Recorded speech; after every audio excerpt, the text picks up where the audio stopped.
By the way, what's some other fights that you want to see later in this year? Like, are you looking forward to the Ring fourth card that they're doing in November?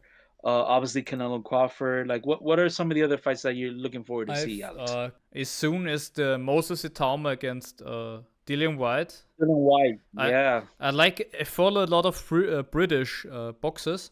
That's why I'm very intrigued with that match because it's kind of a Moses Mhm. Itauma, as you know, is like the guy who should have broken or could have broken Mike Tyson's record, but he didn't. It wasn't feasible, like logistically. Now he's having his like biggest step up against Dillian Whyte, who is well known. Of course, Canelo Obviously. Crawford. I like to see Jai Opetaia. I think he doesn't have like one lined up, but I'm very excited seeing him against Ramirez. It's not planned yet, but I'm excited to see that match. The fights I'm looking forward to, obviously, I like that Moses Itauma, Dylan White.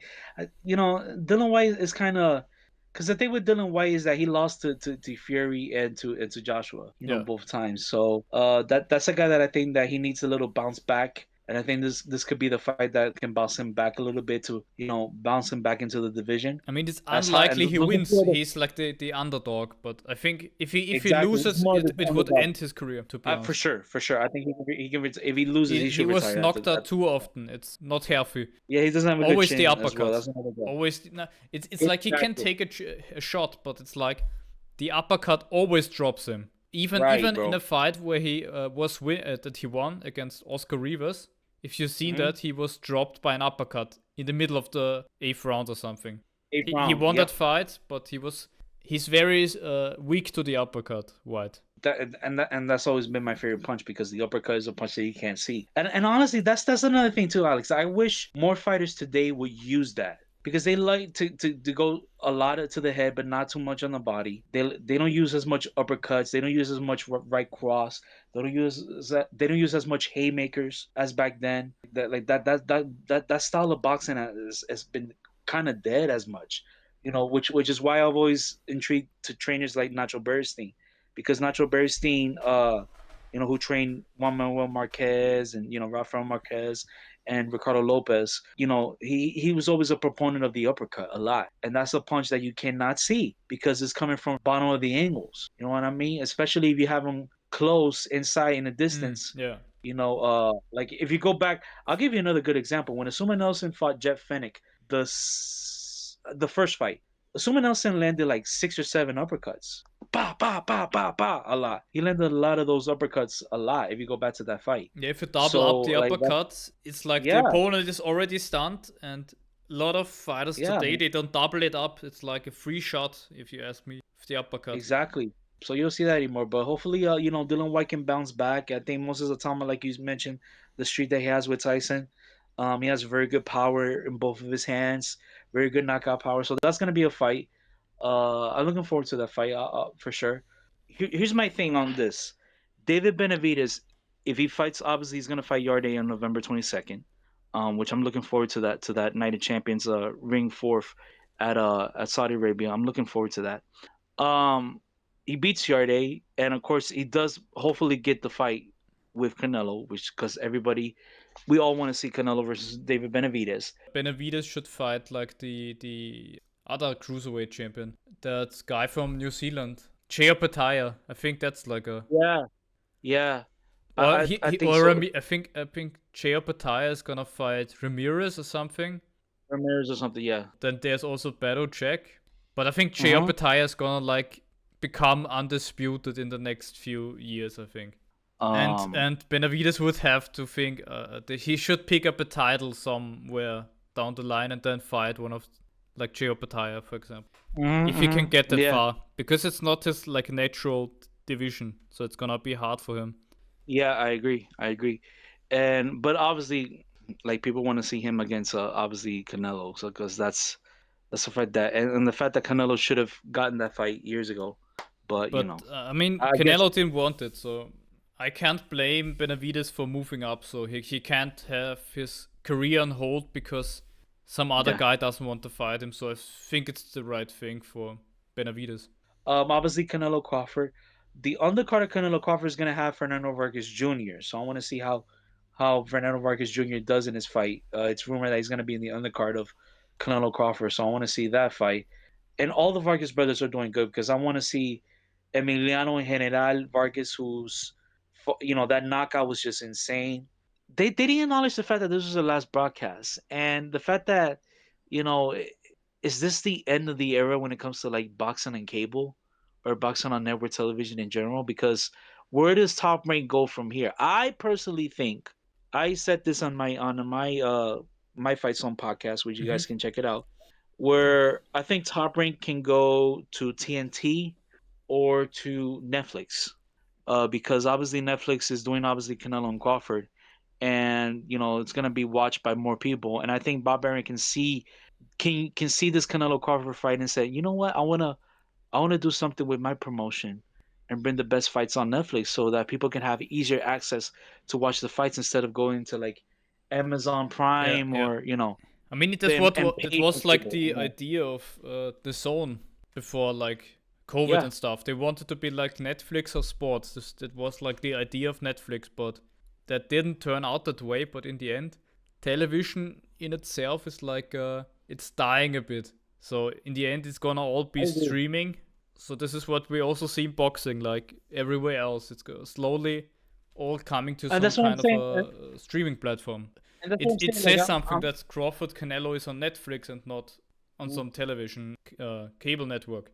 or pay per view. Yeah. Yeah, Uh, and that's another thing that the art of pay per view is done in boxing. So and hopefully, I like the idea that Turki Al-Sheikh is doing for DAZN, where they're lowering the prices because um, normally it's $30 a month, but hopefully Turki Al-Sheikh, from what I've heard, he's doing tiers where you can still watch the best fights at a lower price, where it can be either maybe 9.99 or even $8 yeah. They should a do month. one like a tier for the zone where you could just watch boxing. I think that would do good because Yeah, that's what I'm if saying. you get the zone, you get like all the sports on the zone, but you mostly watch Exactly. maybe two or something.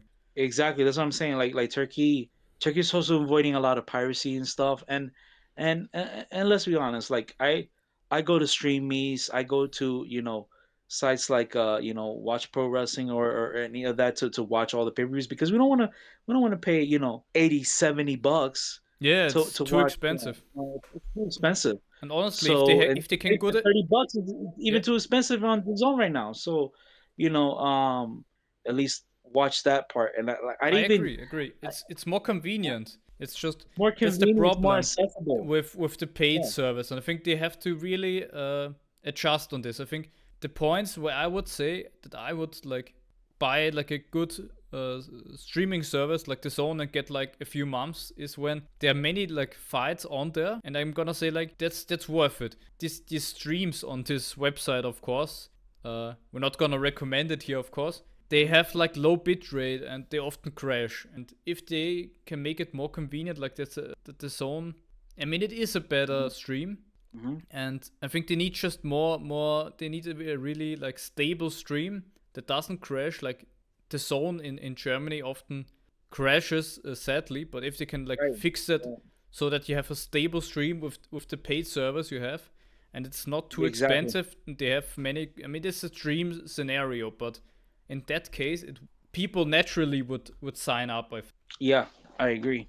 And people will get more access because I hope, from what I've heard, I don't from what I've heard, what Turkey wants to do is to start doing that, the whole tier thing. I think either later this month or sometime next month, because that's good that the November card, the Ring 4 card, will have easier access to, so I can watch the Devin Haney Brian Norman fight, or the Anthony Yard David Benavidez fight, because I'm looking forward to that. That's a very good card. I'm looking forward to that they're going to be doing it. So they're going to be doing it at a lower tier, so I can have easier access to watch it. So um, Yeah, it's all and, about and, the and easy access.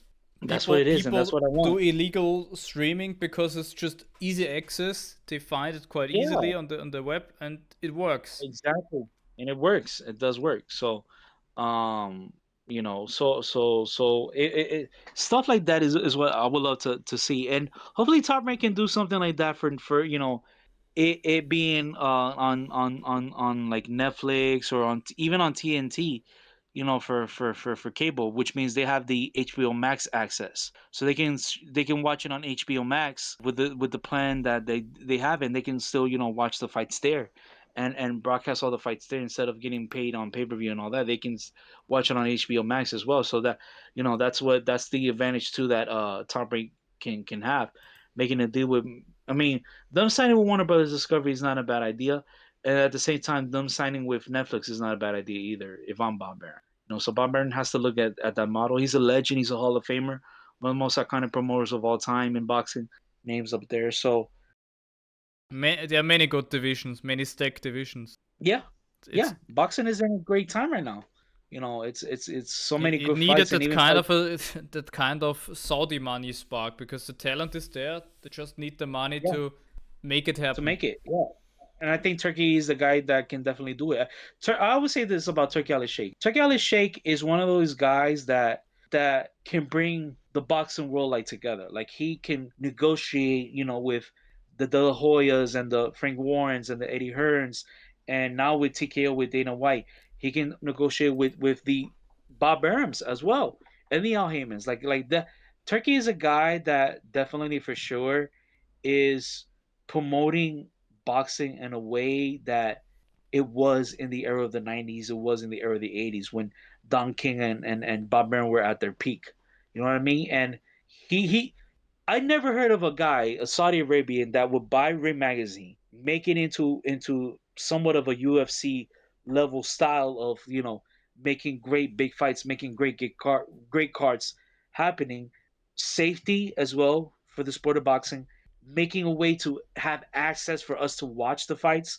Turkey's doing some incredible stuff, man, and uh, you know, He knows how to I get like as a the word out there. It's like after one exactly, week or he's the so, the business and fight everything.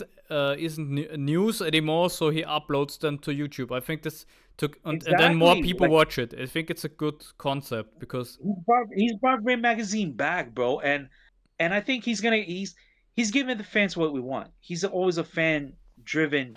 He's a fight fan. Turkey's a fight fan like you and me. He loves the history of the sport. He loves the business of the sport. He's bought the biggest publication ever in the Bible of boxing, that is Ring Magazine. Stuff like that is I'm glad that Turkey's bringing some great excitement to the sport. And I think he can work with all these promoters, man. And I think he can work with all the fighters too. Like he's a fan first. He's a fan first and a businessman second.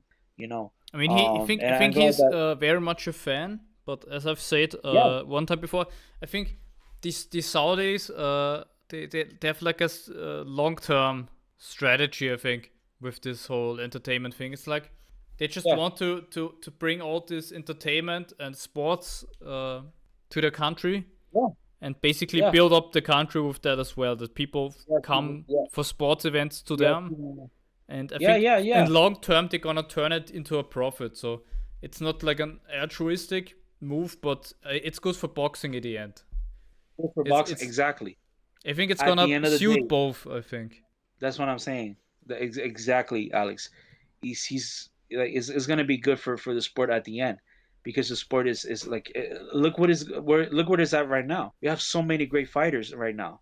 Boxing is in a good hands post Mayweather. I mean, let's be honest too. Pacquiao's even back. Like for Pacquiao to even be back at 46 to achieve what he achieved against Mario Barrios, which I know a lot of people thought that Manny won the fight. I personally did as well. That Manny won the fight. I'm liking where boxing is at right now, Yeah. and this is an incredible time to be a fight fan. Where we were in the last 2 years, I boxing mean, right now. boxing looked You know? very different 2 years ago. Very much. Yeah. Thank you all for listening. Bye bye. Till next time.